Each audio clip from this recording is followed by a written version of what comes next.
Welcome to the Expert in You podcast, the show for professional entrepreneurs, experts, authors, speakers, coaches, and consultants who are ready to elevate their business, expand their influence, and boost their bank accounts. Join us as we dive deep with industry-leading experts who share their top strategies, invaluable insights, practical tips, and personal experiences to help you achieve extraordinary growth and success. Whether you're looking to sharpen your skills, stay ahead of the curve, or find that competitive edge, this podcast is your ultimate resource for unlocking your full potential. So tune in, get inspired, grab your coffee, and let's unlock the expert in you. Hey everyone, welcome back to another episode of Expert in You podcast. I'm your host, Ann Carden, and I'm so excited for my guest today. Don Lazzari is joining me in the studio. Don, welcome to my show. Pleasure to be here, Ann. Thanks for having me. I have to tell you, he is an expert at sales. And so I'm really excited to talk to him because sales is one of those things a lot of people don't like. I love it. I love talking marketing and sales. I could geek out on it all day long. But Don has written a book. He's an entrepreneur, but he has a book called Sales Secrets Revealed. So you can tell this is going to be a great show. And we're going to dive into his brain and get all of that. We're going to extract all that expertise and value from him. So, but Don, why don't you just tell everybody a little bit about yourself and your backstory and how you got into the sales piece of it and what you're doing now?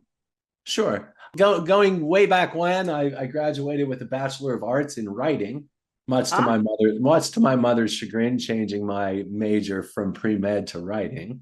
And I initially worked in television and then entered the corporate world for a little while, working in marketing for a company that was selling a brand new technology, which was being able to slap barcode labels on boxes and products going by on a production line.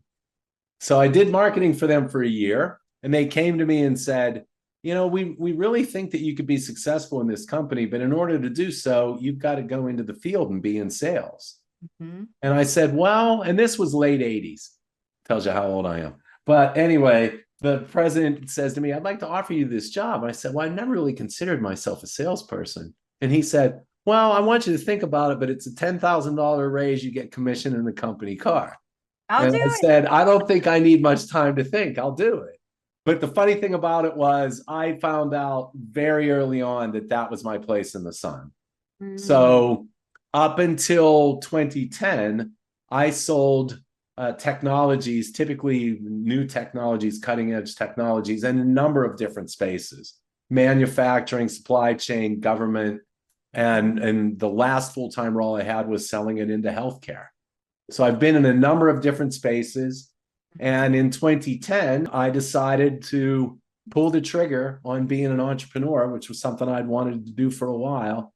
And I started my own business, and it's a sales performance consulting business. My company name is Delivering Value.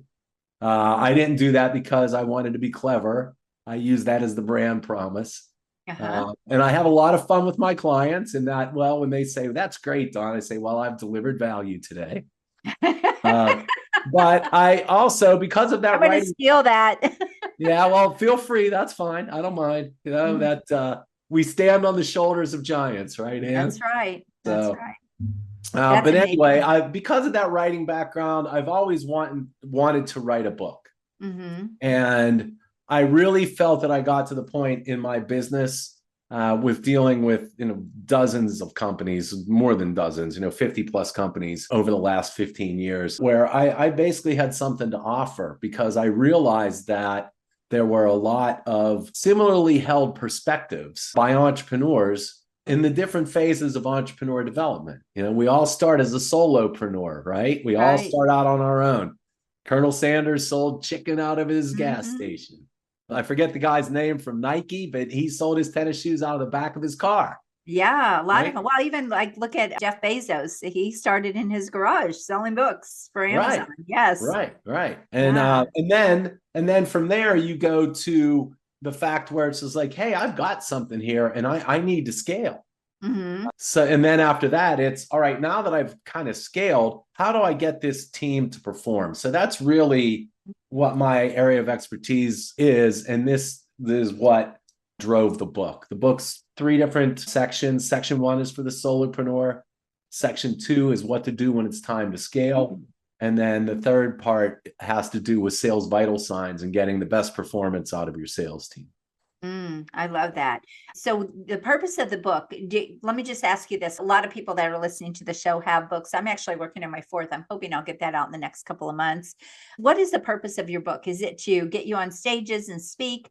Is it sort of an inroad into your programs and what you do? I would love to know how you utilize your book. I interviewed somebody on my podcast yesterday who has sold 1 million copies of his book. Now that is not common.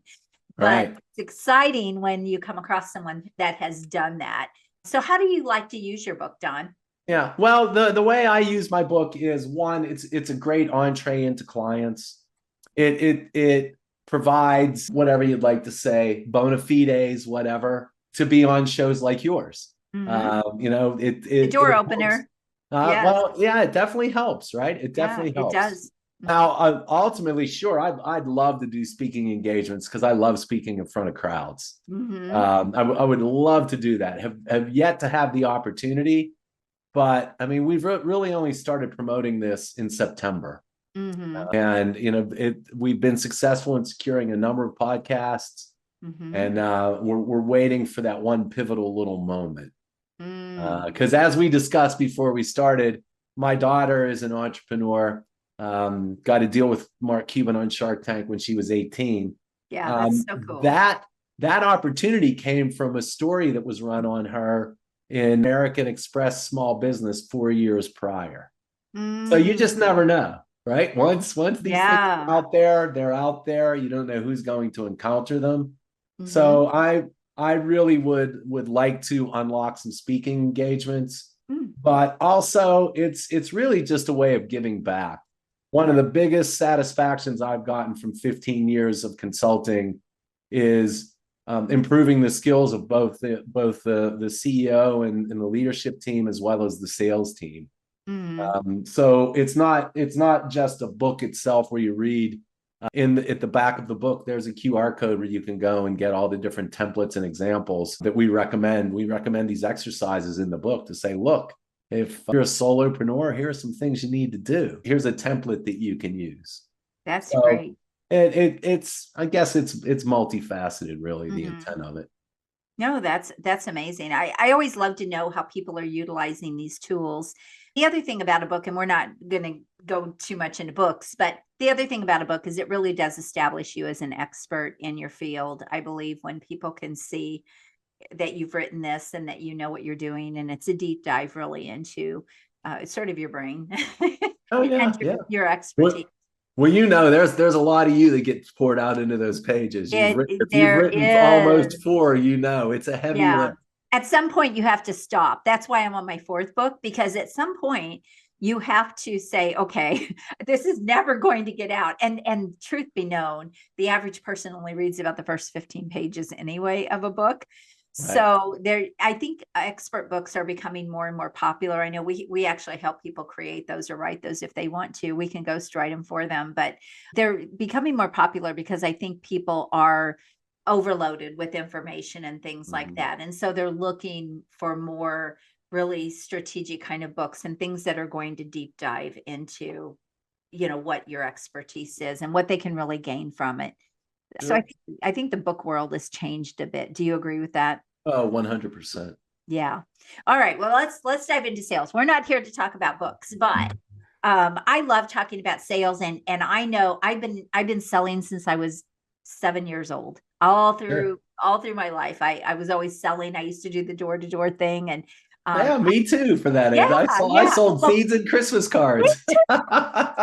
Oh my gosh, that's hysterical. Okay, so you're the first person I've talked to that sold seeds and Christmas cards like I did. No, if people, you did what?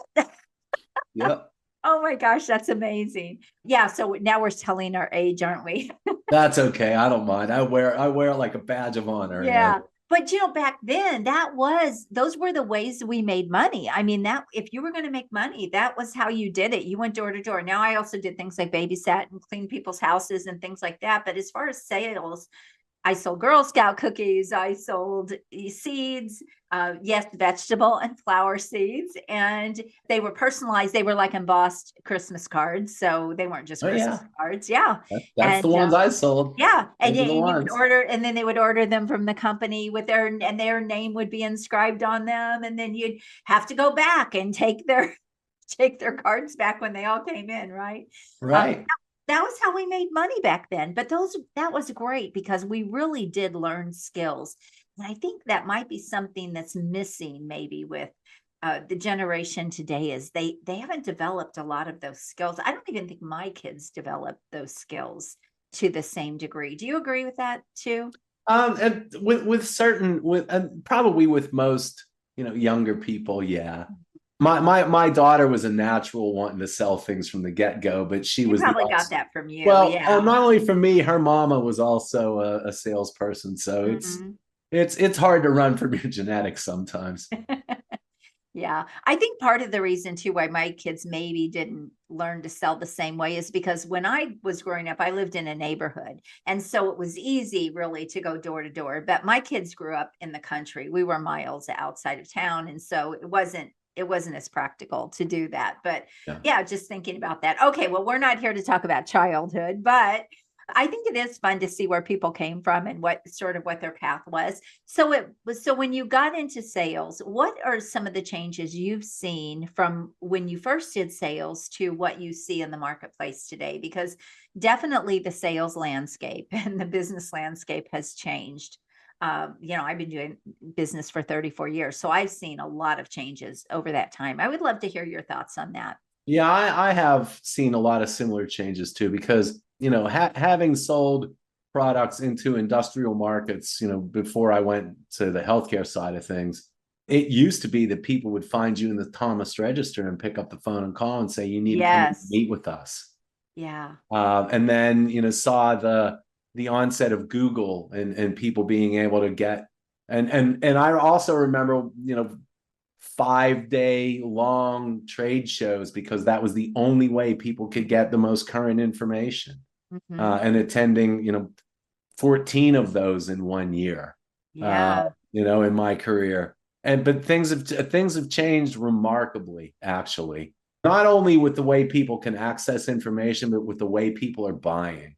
Mhm. And one of the things I talk about in the book is you win by building consensus. You don't win by selling to the power player. And I'm Right. I'm willing to wager when you started, that's what everyone was saying. You got to find the power player, the power player. Well, sure, they still have influence in what goes on and significant influence. But Mhm. at the end of the day, it really becomes a matter of building consensus and getting all the stakeholders shaking their heads in your direction. Right. That's a big takeaway there. Yeah. And we're really talking Secondarily, about influence in that way. And oh in that yeah. way, you really have to have influence. And yes. And it's also exceptionally difficult to break through the noise and get someone's attention. Mm, You right. know, one Well, one that's of marketing, but yes, it is. yeah, That's well, and part and where to me, I don't see a difference between marketing and sales. Marketing is just the front end, it right? is. Marketing is creating interest in buying. Mhm. And Yes. so I don't really make a big distinction between it, but I'm talking purely about just prospecting. Uh, Yes. it's everyone out there. If you're building a sales team or managing a sales team, your salespeople still have to knock on doors, whether that's virtually knocking on doors Mhm. or using the phone or whatever. That's become very difficult. So you really have to think very hard about your message because it better be short, sweet, and to the point, and it better be attention grabbing. And Absolutely. So with that, a lot of the clients that you're getting now, do you get them virtually? How are you getting your clients? I know people oh, love to hear that. well, I love to share those things. as far as getting my clients, I've had the good fortune of being in business so long that an overwhelming majority of what I get is word of mouth referrals from Mhm. satisfied customers. But it took a little while to get there. It took about 5 years until that dynamic started to come into play.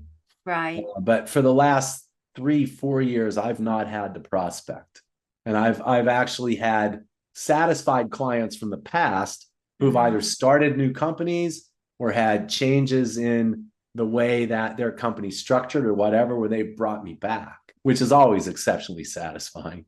Right. But there's the everything that I do now is virtual. And that's another thing, to your point. In today's world,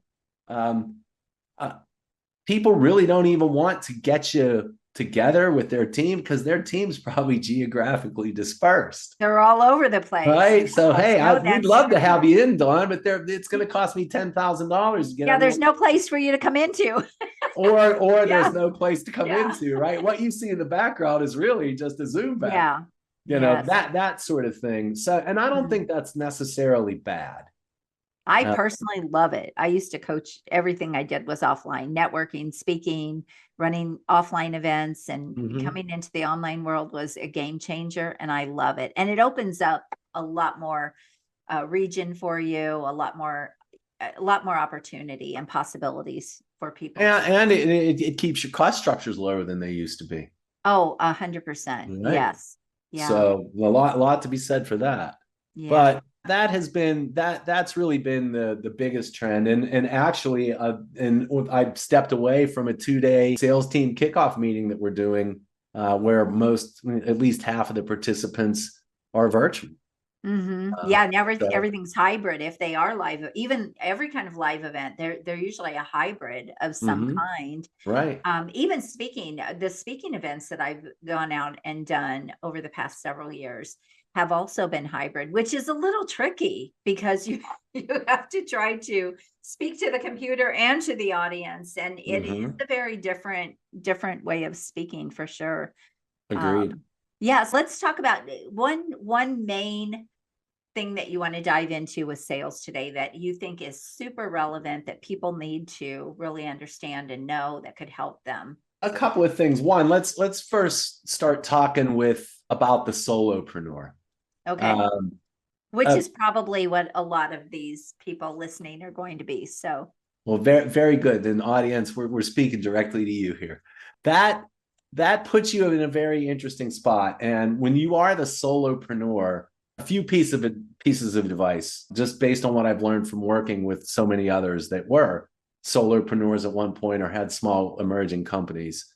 One is, don't estimate how risky you are in the eyes of the buyer because you're new. A lot of people underestimate that. And if you're selling into these accounts, you've got to be very aware of that, and you've got to be able to offset it. You mentioned Jeff Bezos earlier. One of my favorite quotes is from Jeff Bezos, which is, "We are pioneers, and the record of pioneers is not that good." So you've got to keep that in mind. The people that are listening to what you have to say on the other end of the table you're inherently risky because you're new, and you've got to recognize that. So how do you offset that? One, don't filibuster them with features and functions about your product. Right? Ask insightful questions. Keep asking follow-up insightful questions. It should almost be, you should approach an engagement with the customer or a sales opportunity as, "I really don't know if I can sell you anything, so help me understand your current situation." Oh, that's actually a really great line. Yes. And take that point of view. Yes. To say, I don't know if I can help you at all. Help me understand what you're trying to accomplish.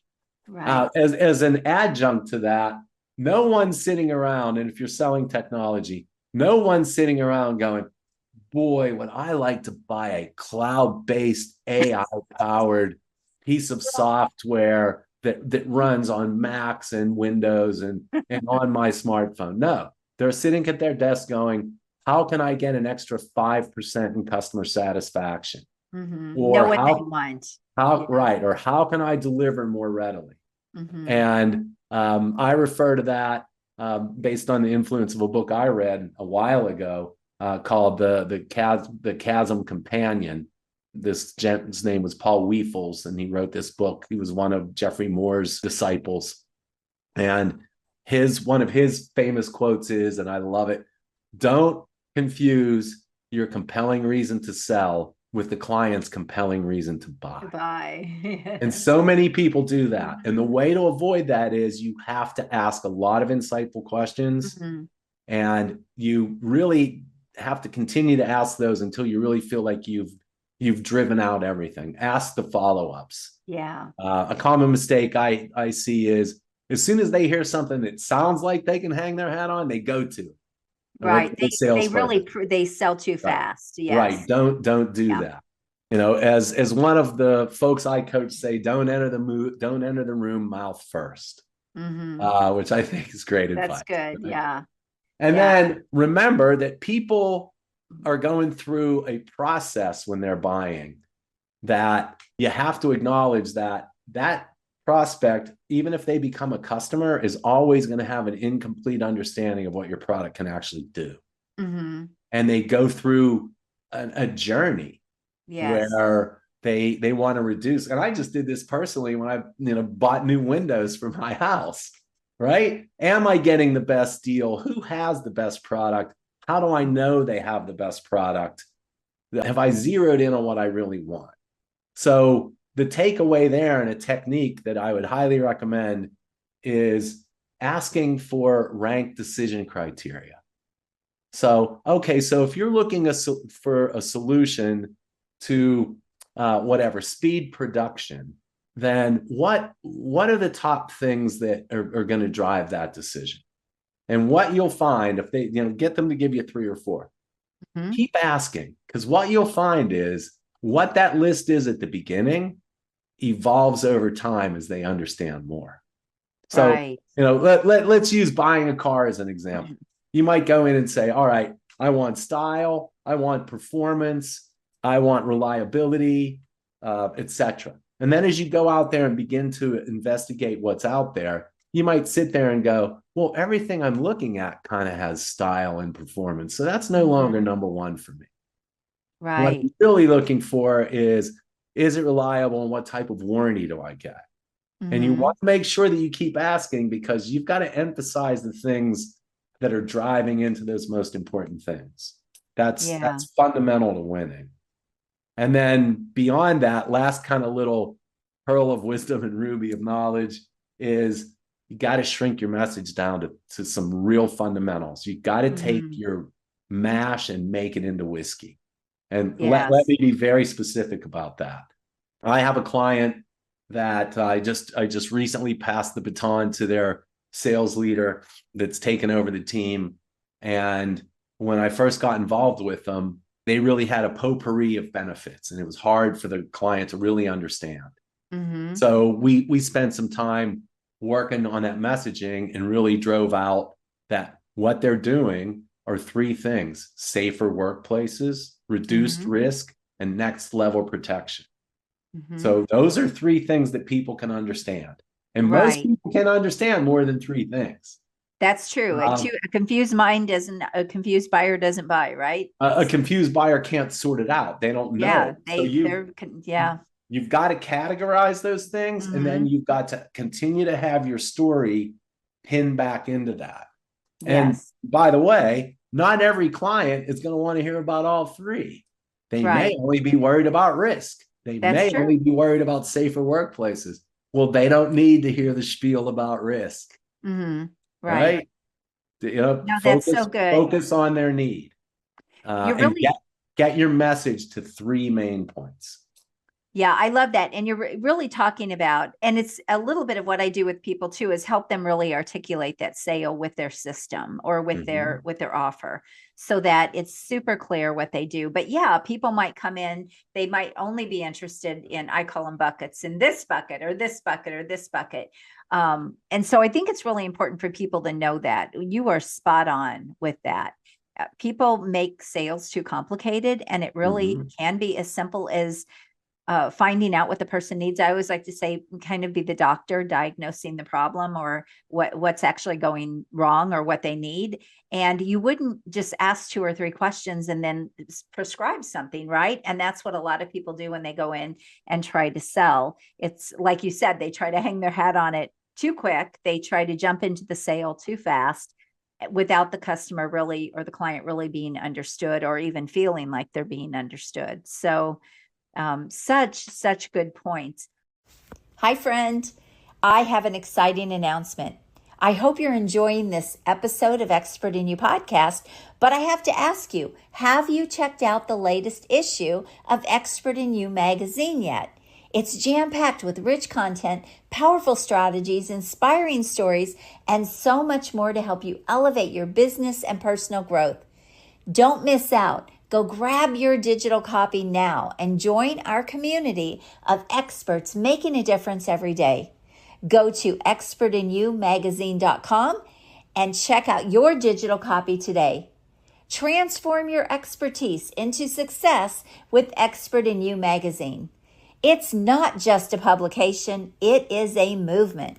What do you think are, besides people trying to jump into the sale too quickly, what do you see and making it complicated? Any other problems that you see that keep people from closing more sales? Now they may have a deadline, but I need to make sure that I'm making a good decision. If that takes a couple of weeks longer, then I'm going to do that. Well, during that time when that client is quote unquote going dark on you, I hear that all the time, you've got to work on contrived reasons to reach out. And you can do that on a personal basis, where let's say that you understand that they like to cook. Send them a recipe. Hey, I came across this recipe, Ann. I thought you might be interested in it. Do things that allow you to keep that dialogue going without just being nurture the prospect. Right. Don't be like, hey, I'm just checking in to see where you are buying my stuff. Right. That's not good. You want to try to do things to weave in the personal or make it business consumable. Hey, I ran across this article on, whatever, how to more accurately assess what your forecast is. I thought you might find it interesting. Folks, in my opinion, like salespeople that provide value other than just trying to get them to buy something. Yeah. I think you really do have to stay top of mind. And so what are some ways that people can shorten the sales cycle, Don? I know that's a big issue, especially with people selling services, maybe to bigger companies where the sales cycle can be so long, or you have to get the whole board on board and to make that decision. What are some things you have found that have been helpful? I think sometimes it's difficult to compress the sales cycle because at the end of the day, the client basically calls the tune that we have to dance to, right? But that being said, uncertainty and murkiness are your enemies. So whatever you can do to reduce the uncertainty, and in my opinion, the best way to do that is you don't talk about your company and your product. You couch everything in customer successes. So good. Right? Okay, so tell me how your product does X, Y, and Z. Well, at ChemDAC, which is one of my past customers, I'll give them a little plug. At ChemDAC, right, what we do is we worked with Genio, the Genio turkey people, and what they experienced was 1, 2, 3. Relay all of your messages and whatnot within the bounds of the customer. There's a book that I read a while ago called Heavy Hitter Selling. And one of the concepts in that book was the heavy hitters sell using vignettes. And they tell little stories. And that will help, because that helps to make people feel better about the fact that maybe this isn't as risky as I thought. Yes. Yeah. And secondarily, a question that I don't see enough people asking is, this is a process. So how far along in the process do you think you are on the way to clarity of what's going to work for you? Well, I'm 30%. Okay, great. So what do you think it would take to get you to 50%? One of the biggest questions you have in your mind right now. There's got to be a lot of back and forth during that. I think that can help to get the order faster. Yeah. Because what you've got to do is make them confident that you're the right solution. And but you also have to realize that you got to be a little patient, because if you try to push this a little too fast, the client's going to think that you're just there to sell them something instead of having their best needs in mind. Yeah. I think too, I just did a video around sales for consultants a couple days ago. And one of the things I talked about was interjecting little stories about things that have happened with past clients. That is so powerful because, like you said, it really does kind of reverse the risk. They're like, oh, okay. And they also can see themselves then in that story. But the key is making it relevant to the person that you're talking to. And so to tell a story when it's not even relevant to them would not make any sense. But that's a really powerful way to kind of solidify that you know what you're doing. The other thing too is I always say the better the questions, the more you will influence them to buy, because they will know that you know what you're talking about, that you know what you're doing. It sort of breaks down that wall, and it also makes them feel heard and seen and cared about. I have a question for you though. How much, so back in the day, we were taught, and I did this as a kid, I didn't think about it as a kid, but when I think about going back to sales, I was always excited about what I was selling. Like I was always just super excited. And I never thought about what if they say no, like that never crossed my mind. I was just out there because I believed in what I had. And I just wanted to see if it was something you wanted. That's simple sales, right? Right. Now, as we get older, all of a sudden, all this fear and all these walls and everything, and people are afraid of rejection and all of this kind of thing. But what do you think when people are selling? Do you think it's important to be enthusiastic? Or I believe you're transferring sort of the belief of what you have to that person. How important do you think is enthusiasm in sales today? Is it relevant? Is it even important anymore? And I even remember a Brian Tracy program many, many years ago, one of my first programs I ever bought into for business. And he said, be enthusiastic. And how important do you think that is in the marketplace today? I still think it's important because people still buy from people. Right. So you've got to be, you don't want to be, frothy about it, but you want to instill confidence, and you want them to feel energy. There are few things I like better than engaging with a client, or even being on a podcast when we get towards the end and we finished and people go, I really love your energy. Yeah. People get caught up in that, and you've got to have that. And honestly, if you're trying to sell a product you don't believe in, you should be working at a different company, because the client will see that in a heartbeat. And if you think you can dupe them, you probably can't. So good. Because when I start an engagement with a new sales team, one of the first things I ask is, what do you think is the number one ingredient to success, that if you don't have it, you're not going to be able to sell anything to anyone? And I'll go around the room and you got to have product knowledge. You got to know how to close. You got to have to do all these different things. And then in the end, I say, no, what it is you got to have credibility. And if you don't have credibility, they're not going to buy from you. But it's not hard to get credibility. And we've talked about this a couple of times already in our conversation. If you ask good, insightful questions, they actually think you know what's going on. And it makes them feel better about it. Just like, this isn't some bozo sales guy just trying to trick me into an order. This is a person that actually knows what they're doing. And I can trust that they're going to put information in front of me that's reliable. Whether or not they buy from you, just because you have credibility doesn't mean you're always going to win. But if you don't have it, you're never going to win. Make it about the person and not about the sale. And I think if you just have that attitude about everything that you go into, the idea is to see, can you really help them? Do you really have something that they need, something that you believe in, and you believe it could be a fit for this person, but you don't really know until you get in there and have those conversations with them. Right. Such good information you have given us here. What are any takeaways that you have, or suggestions that you would have for someone who's maybe getting started in sales, or their sales aren't going the way they would like them to go? What are one or two things that you could share that might be helpful for them? One is, if you want to be successful at sales, you got to become a student of it. It's funny that you mentioned Brian Tracy, because I remember I remember going to see Brian Tracy, Mhm. and I go back far enough where I actually used to have one of those books with Oh, cassettes I in it. have a bunch of them And I actually. listened to Earl Nightingale, Attitude Yeah. is Everything, Dale Hmm. Carnegie, Hmm. all that stuff. You've got to Zig become, Ziglar. oh yeah, spin selling, all Hmm. that stuff. You've got to become a student, because Yeah.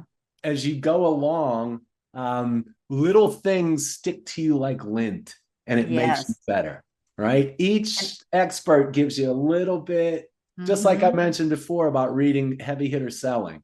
Hmm. And it just really struck me that, yeah, he's right, that you have to sell using vignettes. And Yes. for the solopreneur, one of the best assets that you can have is, for your early customers, make sure you make them into references. Hmm. Work closely with them. Yes. Make them feel successful. That's fundamental. From a personal experience in scaling a company right before I started my consulting business, we closed a couple of single sites, but made them very happy. So then when we went to the next client that had 3 sites, we were able to make them happy because they didn't feel like it was risky. And then Hmm. suddenly a 10 location community was looking at what we were doing. And then 10 became 22, 22 became 50, and the story continues. But that's mainly because all we did was focus on 3 different customer successes and promoting it tirelessly. Yeah. Um, it's, you don't have to have a whole catalog of these, but you got to have some good ones. So Yes. that's So true. definitely one of them, right? Hmm. You got to have what I refer to as lighthouse accounts. I love And that. yet you have to be real with people, right? You have to sometimes just say, you know what, I'm not sure I'm going to be the best solution for you. Hmm. And I've actually had people say, well, hold on, why? Well, hold on a second. Which is an interesting dynamic. But I Yes. think you have to be very honest, and sometimes just put your cards on the table Hmm. and be like, look, let me just shoot straight with you. Here's what we can offer. These are the advantages of what we can offer. I don't want to put words in my competition's mouth, but here's what I know about them, and here's how we're different. Hmm. So here are some questions to ask of them, Yeah. and I think that earns a lot of respect from your customer. A light builds a lot of credibility. You're Mhm. right, and trust as well. And I think I love the way you said it too, because we don't want to bash the competition or anything, but we do want to show how we're different and what we do that is different from other people. And so that's a really, really, really great takeaway for Mhm. people as well. And I like to say it's us and them. And so when you use that comparison, and if that's the way you think of it, like a comparison, then there you just build this trust and this respect and this credibility with the person that you're in front of. So Right. so good, Don. Anything that you want to add before we wrap it up? This has been an amazing conversation. I have learned Well, I mean, from you. one thing that I would add is, you know what, sales is a journey and it's a craft. So it's just like woodworking. The first woodworking, and I don't really do woodworking, but I know people that have. But excuse me, your first project, it's not going to turn out that good, Mhm. because you haven't learned the things that'll make it better. But each time you do it, you really should reflect on what you've done and say, how can I improve it the next time? So Absolutely. it's a journey, and it's a craft where you're going to learn different things along the way. I've had people ask me, if you could go back and change it, would you have a career in sales? Would you change and go to something else? I'd say, absolutely not. This was probably the best career I possibly could have had. I Hmm. met thousands of interesting people. I've traveled to hundreds of interesting places, and I've actually improved the lives of individuals and helped them in their careers. I mean, what's better than that? So, we don't get the respect sometimes that we need as salespeople, or we deserve, I should say. Yeah, but I think Um, that's because of the bad eggs out there. it The is, it rotten is. eggs out there. Yes. It is, and you can talk to my one and only, and she'll tell you, if there's one thing that annoys me, it's a bad salesperson that gives sales a bad name. Absolutely. Yes. Yeah. Yeah. No, and they're out there, and we use a particular industry a lot of times when we talk about bad salespeople. Not going to go there, but Now we won't go there. We all know what it is. but let's face it, it does give people it has a bad rap in a lot of ways, but any business that's going to thrive, they have to become good at sales. But I just want to add one other piece, and we didn't talk about this, and this isn't part of what you do, but I've seen so many people that are great at closing sales, but then the delivery side is so bad and it's so poor. And there's no, especially if we're talking about entrepreneurs, I see this a lot. They work so hard to get people in the front door, but then they're losing them out the back because they're not taking care of them, or they don't care about them once they make that sale. And so I just want to add that being great at sales is good, but make sure that you're doing what's right on the back end too, and have integrity all the way through your business. I think that's such an important piece. Oh yeah, create successful customers. Your Yes. goal should not be to sell something. Your goal should be to create successful customers, and in order Yeah. to do that, they have to buy from you, Yeah. And right? yes, absolutely. Yeah. I love that. So good. This has been so great. How can people, first of all, let's talk again about your book, and where can they get Yeah. that? You can get this book. I just happen to have a copy right I here. figured you probably On did. Entrepreneur Sales Secrets Revealed. You can go to my website, Mhm. deliveringvalue.com. You can find it on Amazon, Okay. of course. You can also find me out on Substack. I post an article each week on Substack, Okay. and of course, LinkedIn. Yes. But yeah, we're out there. And we will put all of his contact information and everything in the show notes. And you can hear how personable he is, and just go and have a conversation with him. Or if you need some help with your sales in your business, Don, who makes the best customer for you these days, or the best client for you?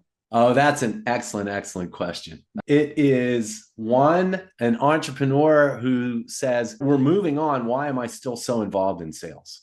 Okay. I need to get out of the sales business and into the running my company business. Yes. And there's a pendulum swing that goes pretty far. And I've been working with a company now, providing fractional sales management services.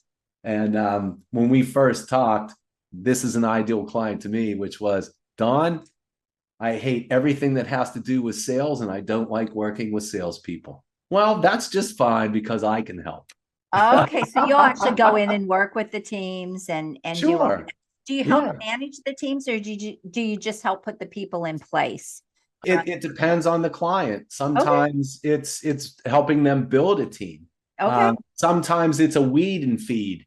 You Mm-hmm. come in and be like, hey, you've got folks that just aren't going to cut it. Yeah, it's not going to cut it. Yeah, and sometimes it's, you know what, I think I have a pretty good team here. How can they perform better? That's Mm-hmm. really what part 3 of the book is about applying sales vital signs Mm-hmm. to get the most from the people you have.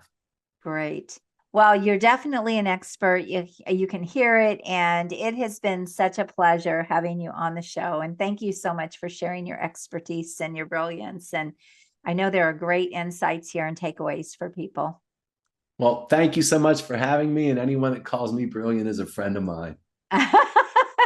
You're brilliant, Don. You're brilliant. All right. Make sure you check out the show notes, grab his links, go connect with him, book a call with him if you need some help. And he is definitely the guy. He's got all of the experience, and now he's got the book to back it up. So Yeah.